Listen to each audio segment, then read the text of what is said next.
Hello.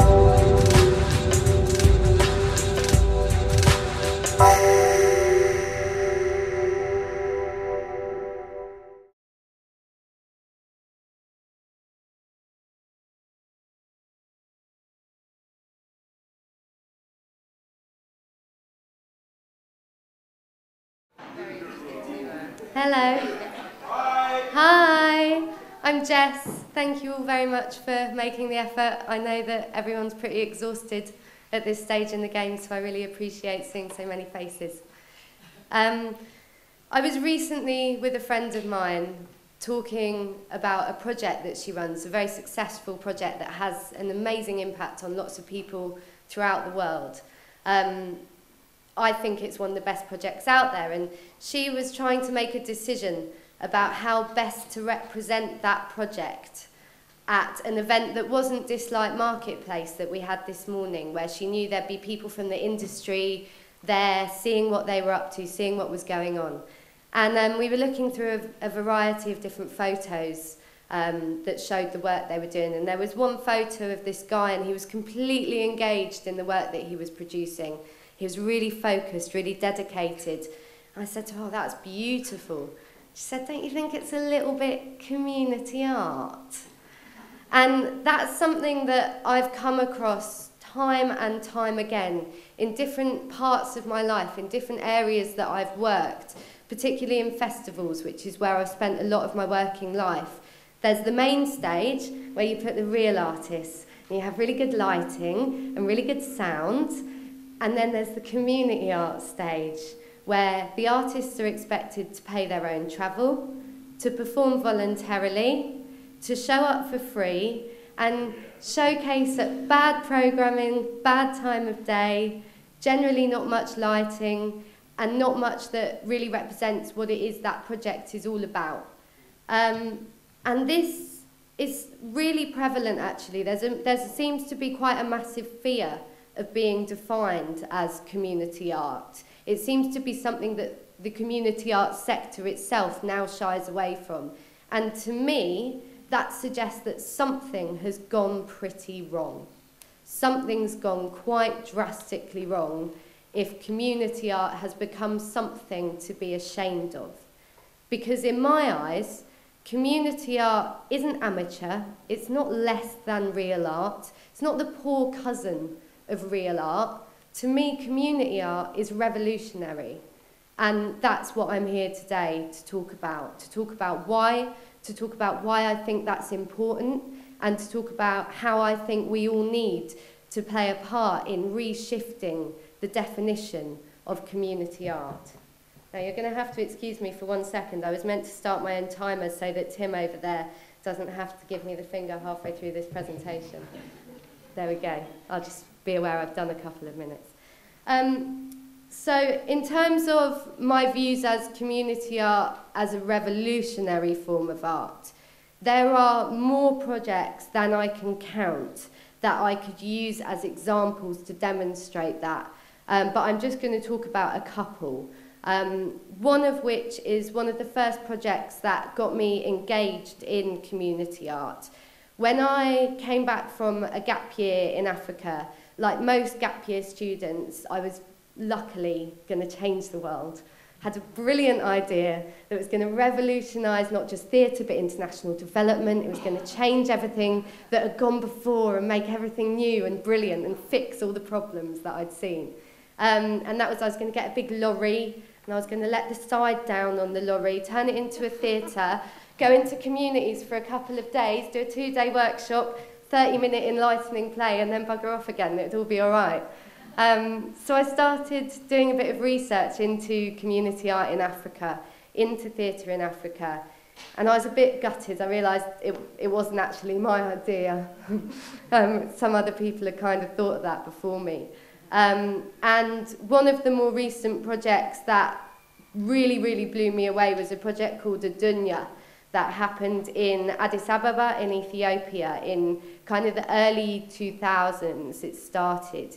And it began as a project for 100 street children to do a 1-week dance performance. Like a lot of these things, it was going to be in and straight back out again and that would be enough to fix the rest of their lives. But luckily, the choreographers that went and started that project saw a lot of talent. They saw a lot of potential, and it ended up as a 5-year training program for 18 street children in dance, film, and theatre. Those young people went on to work with all of the different aspects of the communities that surrounded their life, with the families of other street children, with sort of even, they had one project where they worked with disabled communities, one project where they worked with elderly communities, and one project where they even worked with the police. And the police and the street kids there had a traditionally awful relationship, and it changed it. It fundamentally changed the relationship that the police in Ethiopia have with the street children in Addis Ababa. And as well as producing these phenomenal social outcomes, it has given us one of the best dancers that I believe is now on the stage. And I'd just like to show you a couple of minutes so that you can see what the power of one little community arts project has done for arts. And this is a guy called Adisu Demisi, who, when he was interviewed recently about his role in dance and what this project has done for him, he said, "I believe I can change the community. I can change the world. I am an artist." And I think you'll see that he wasn't wrong.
So that's the outcome of one community art project, and that's one of a plethora of outcomes from one community art project. Another project that I've had hands-on experience with that I think is changing the world currently was a project called Epic Arts. Some of you may have heard of it. It's based in the UK. It also has an office in Cambodia, and they're opening in China at the moment. And Epic works with people both with and without disabilities. And just for a bit of context, for those of you who don't know much about Cambodia, it's not, massively talked about. In Cambodia, the view of people with disabilities is that if you have a disability, it's because you did something wrong in a former life. And that is a religious view that is still upheld by the majority of the population in Cambodia. Until 10 years ago, there was no sign language in Cambodia. People who were deaf or hard of hearing had no way to communicate with the people around them. They had no way to express their dreams, their ambitions, any abstract concepts, and they were led to believe that the dreams that they could not articulate would never come true. So it was, and this is so recent, I think we forget living in the UK sometimes what people have to go through in places now that we maybe had hundreds of years ago that were at that kind of level. And what EPIC believes is in seeing ability, not in seeing disability. And so EPIC has trained a number of young people over the last 3 years, full-time in dance. And those young people have not only become some of the most outstanding young performers that I have ever seen, they have become phenomenal ambassadors for community art, for disability in Cambodia, and for dance as a whole. And they now tour the local community, reaching anywhere between about 6,000 and 12,000 people in their area every year, showing them what they can do, showing them the talent that they have, helping them to enjoy life through art. And the power that that has had, the impact that that has had, is to shift an entire perception of what is roughly 20% of the people in Cambodia. Because in Cambodia, so many people have disabilities because there's still such a huge problem with landmines. So it impacts on this huge part of their population through just showing them, yes, you can have ambitions, we can have ambitions, and we're meeting them. And so that's just 2 out of so many projects that are happening. I mean, this week we've heard about Freedom Theatre in Palestine. Anyone who was there yesterday and heard Rand talking about that, it blew me away. They are changing young people's lives on a daily basis through the community art that they're helping them to produce. So where does this take us? Okay, it takes us to, okay, why has the definition of community art gone wrong? What's happened? Why are we looking down on it? I think one of the problems that we face as a sector is how brilliant we are at pigeonholing everything. How we'll file disability art on one shelf over here, and then we'll get refugee art and we'll put that somewhere else. And we separate everything out to the point that we forget that it's all part of a cultural revolution. And I'm not suggesting for 1 minute that we take away the uniqueness of each of those areas of art. That's been a hot topic this week. You know, we don't want to shed those identities and those labels, and that's not what I'm suggesting. But what I am suggesting is that we begin to understand this as part of something bigger. The other thing that I think has gone wrong in terms of defining community art is that actually, this is a personal view, but that's what I've been asked to put across today. I don't think any art isn't community art. I think that all artists and all art projects come about from individuals, and all individuals come from a community.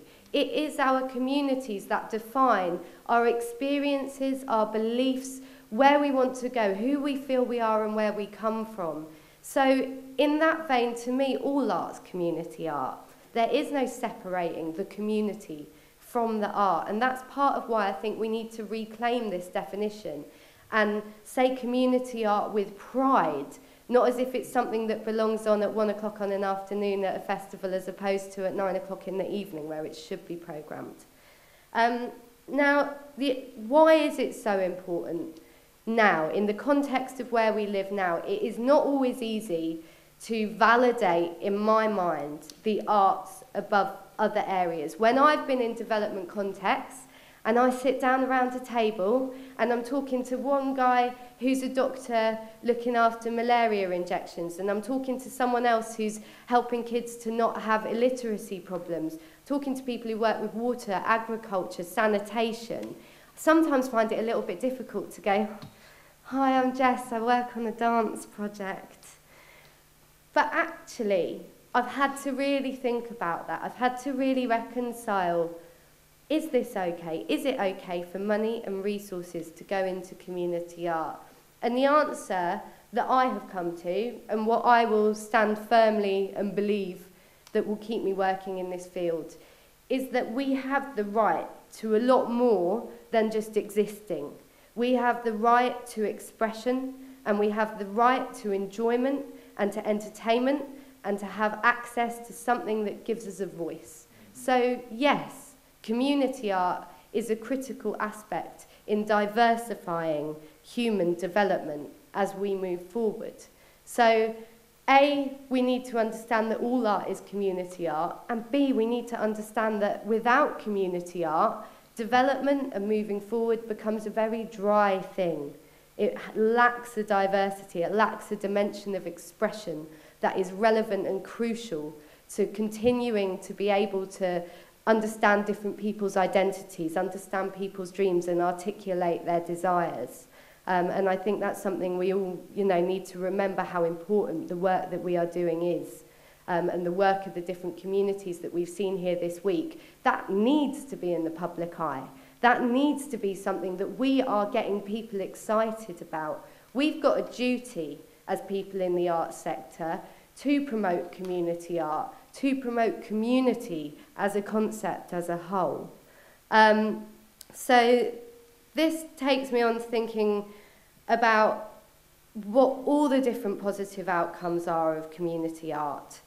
And I think one of the key ones for me is people being able to imagine a different future for themselves and the people around them. Without art, it's very easy to look at things very scientifically. Art brings in imagination. It brings in the ability for people to conceptually think beyond where they are now, to articulate visions of where they want to be and what they want to be doing. And I think that is so important in a world that is filled with images of what other people want us to be, what they think we should be thinking, what they think we should be wearing, how they think we should be acting. Art gives the people the opportunity to say, no, this is me, this is my community, this is my identity, and this is where I'm going in my life.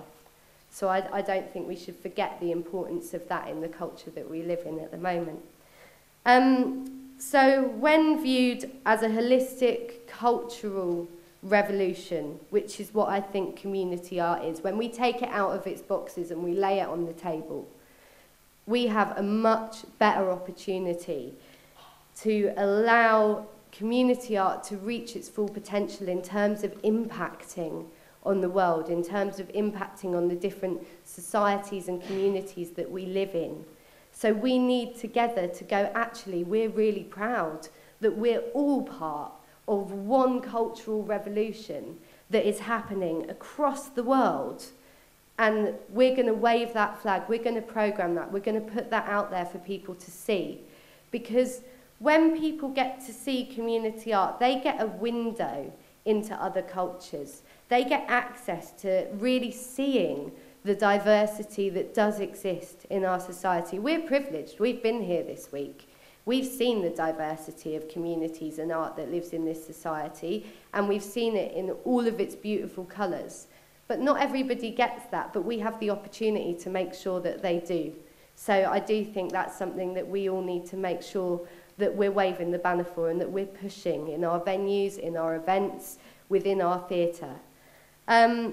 So community art, art for development, art for social change, whatever label you apply to this type of work, the reality is that it all expresses valid viewpoints, and we all need to get more excited about putting it into the public eye. The diversity of culture that exists within this sector is eye-opening, and we have a duty within this sector to push that. It offers a voice to people that otherwise really don't have one, and helps to create a real understanding of the diversity that exists within our society. So when people talk about community art as if it's something that belongs next to Zumba on a village timetable in a village hall, I get a bit frustrated, because the reality that community art diversifies our culture, our opportunities, our existence and human development as a whole is not something to be belittled. Thank you.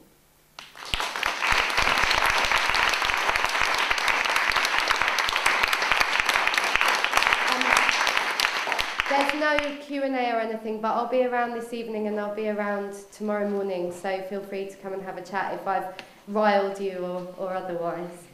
That was beautiful.